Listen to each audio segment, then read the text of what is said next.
Okay, everyone. So today I'm gonna tackle a little bit of a trim issue. So I have my Silverado here, and I went on a long road trip this past weekend, and man, I heard a squeaking coming from my outside of my car that it drove me crazy, and found out it was my mirror. So I'm gonna show you my little fix while I was on the road. See that there? I basically just stuffed it with paper and cardboard. I'll go ahead and pull it out now. So that was my silencer. But this is the reason why. My mirror, look how loose it is. So that was, as you imagine, traveling down the road in the wind, that's all I'm hearing is that, and there's a squeak noise from like the foam inside. So looking at the base, you can see what kind of movement I have. So I'm gonna show you guys how to get to the bolts on that, and I'm gonna tighten it up, and hopefully it'll be a fix to my situation, and I can make another road trip one day and not have to deal with that. So I'm gonna go through the steps of that and share that with you guys, and you're gonna learn how, through me, how to remove the trim panel. All right, so first things first, I need to access the mirror.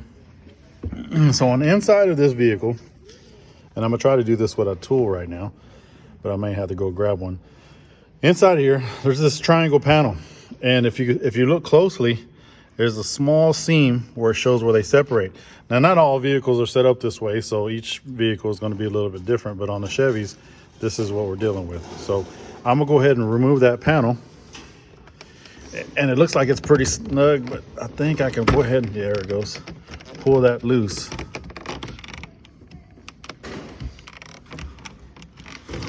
I don't want to break nothing. There it goes. So here you go. Here's the back of the panel. And as you see, it had two clips holding it on. And it looks like there may have been something there. I'm going to pull this flat back. Yeah, it looks like I got a broken clip there. So that could also make another squeak or rattle noise as well.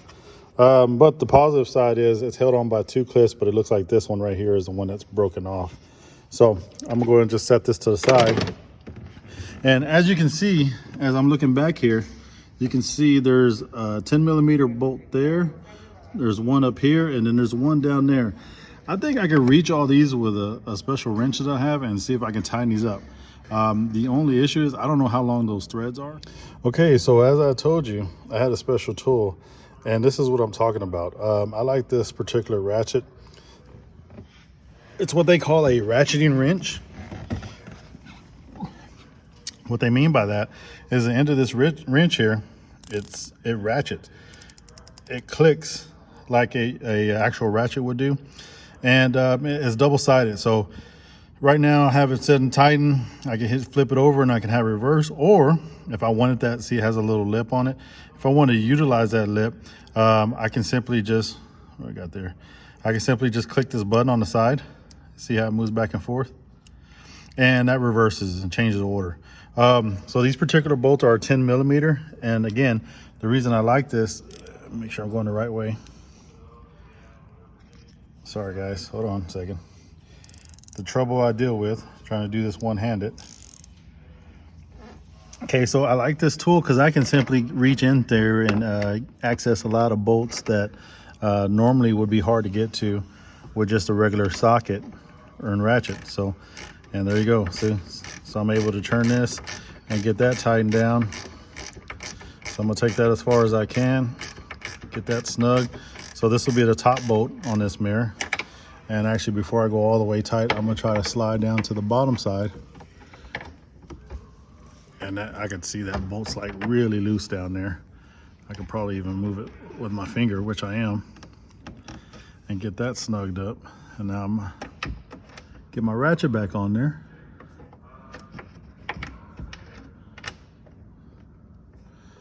And being it's a flex head, see how it's tilted?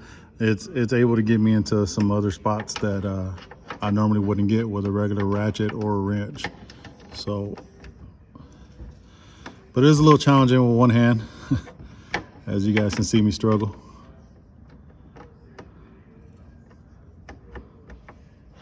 Yeah. So anyways, so I'm gonna go ahead and tighten those three bolts. I'm gonna have to pause the video because I can't do this with one hand, and we'll come back and see if it fixed the repair. Okay, everyone. So I did go back and tighten all three of those nuts there. And as you see, I'm gonna come out to the outside and just verify if that was a win or a loss. And as you can see, I'm gonna zoom in on there. I'm moving the mirror and it's no longer moving like it was. So definitely, I think I found a solution to my squeak. And it was something simple. It was really what happened was the nuts, they just loosened up over time and backed off, so I had to retighten them. And sometimes that happens. Reinstalling this is real simple. Line up my tabs, clicks right back in place. All right, guys, another repair in the books.